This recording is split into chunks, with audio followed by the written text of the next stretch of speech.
शेतकरी बंधूंनो नमस्कार। नमस्कार। आपण मोलाचा वेळ दिला कारण आज धावपळीचा टाइम आहे, कपाशी वेचण्या चालू आहे।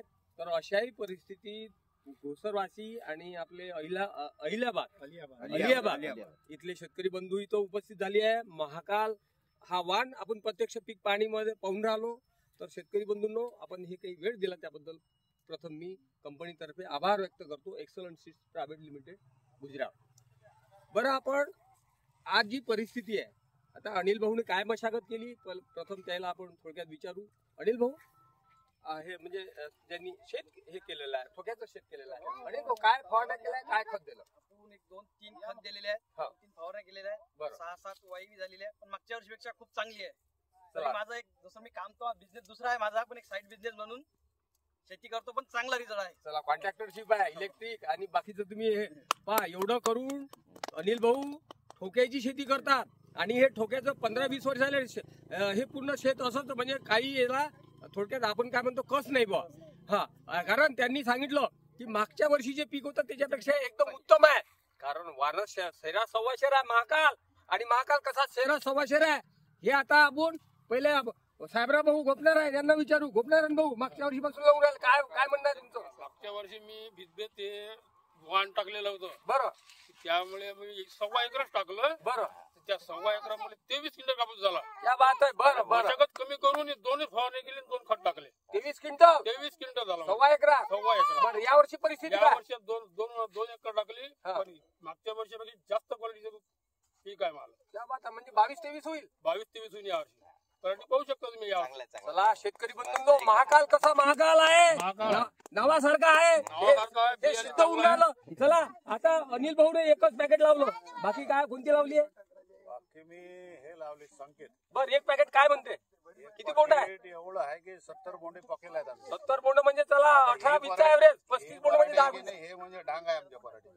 बाप रे बाप, डांग आहे। हो हो, 5 फुटाच्या सोयाबीन 70 बोंड म्हणजे 20 क्विंटलचा ॲव्हरेज।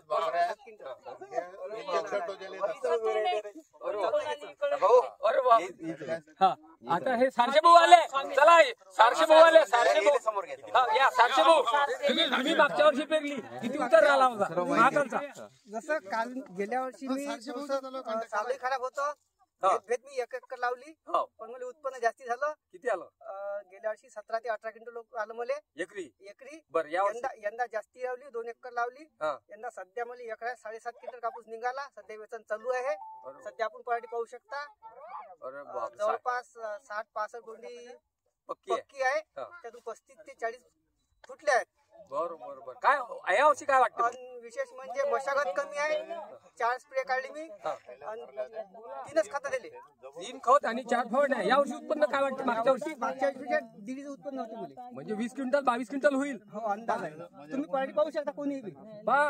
साहेबराव भाऊ गोपनारायण घुसर, सारसे भाऊ काय नाव आहे पूर्ण? स्वामी सखाराम सारसे घुसर, स्वामी सखाराम सारसे यांना सुद्धा 18, 20, 22 पर्यंत या वर्षी कपाशी झाली। मागच्या वर्षी 17 आली।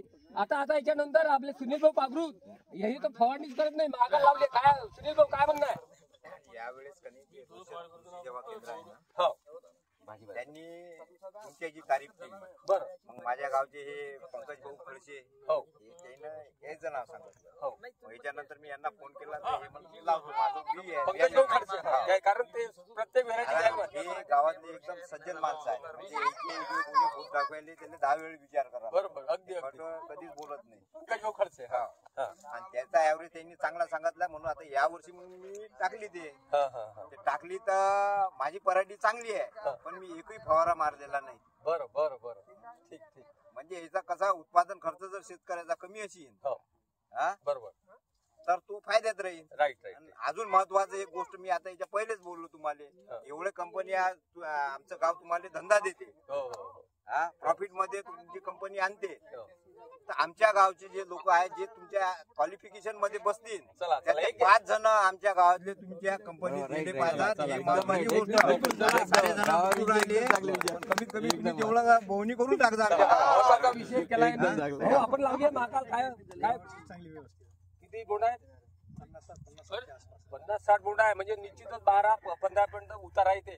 चला शेतकरी बंधूंनो, परिस्थिती पहा. महाकाल जो 2 वर्ष झाले लागू राहिला, भुगवा, आगड, पाळोदी, घुसरला, आता या वर्षीपासून एंट्री झाली, मागच्या वर्षीपासून, आणि खूप काही सर्व समाधानी 15, 18, 20, 22 पर्यंत ऍव्हरेज.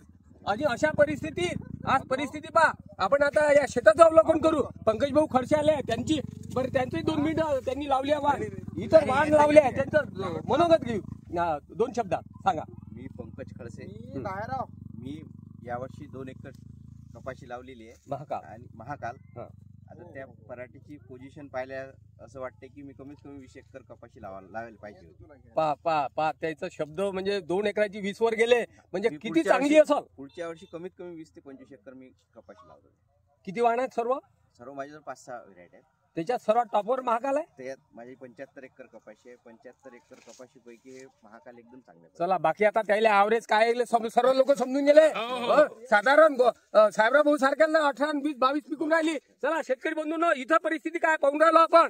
चला म्हणजे जे अनिल भाऊ ना आमच्या गावचे खास पुजारी आहेत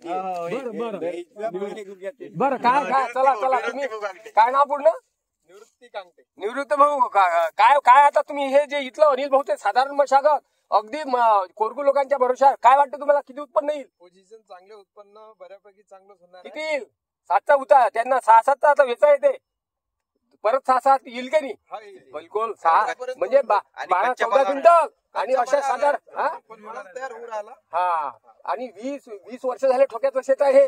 चला अशा परिस्थितीत शेतकरी बंधूंनो, महाकाल परिस्थिती आपण पाहून राहिलो. आणि अशा साधारण परिस्थितीत 12-14 क्विंटल अनिल भाऊ बागरूत अलियाबाद यांना हे उत्पन्न मिळणार आहे. आणि इतर जे लोक इथं ज्यांनी महाकाल लावलाय यांना तर बरं आता तुम्ही ऐकलंच आहे, 18, 20, 22 म्हणजे बघा. अशा खराब परिस्थितीमध्ये थोडक्यात शेतकरी बंधूंना 15-20 क्विंटल कापूस पाहिजे. महागाई वाढून राहिली आणि अशा परिस्थितीत जरूरच प्रत्येक वर्षाला प्रत्येक वाणाच्या बाजूनं वाण राहील शेरा, 1.25 शेर महाकाल. चला धन्यवाद. सर्व मंडळी भीमराव भाऊ आले, भीमराव भाऊनी प्रचार केला. काय आपले बाजीच्या बुलढाणा अमरावतीचे तुम्ही सर्व एरियात गेले, काय म्हणत शेतकरी? हो एकदम म्हणजे एमपीचा जो काही भाग आहे हो सर्व भागात उमाळे साहेबांना आम्ही. चला धन्यवाद. सर्व या मंडळीने या इथं वेळ काढून आम्हाला जो वेळ दिला त्याबद्दल सर्वांचे आभार व्यक्त करतो. Excellent seed private limited Gujarat. आणि चला हा म्हणजे थोडक्यात आपण जो व्हिडिओ एक कार्यक्रम इथं आयोजित केला आहे आणि तुम्ही जो वेळ दिला त्याबद्दल पुन्हा मी आभारी आहे. चला धन्यवाद.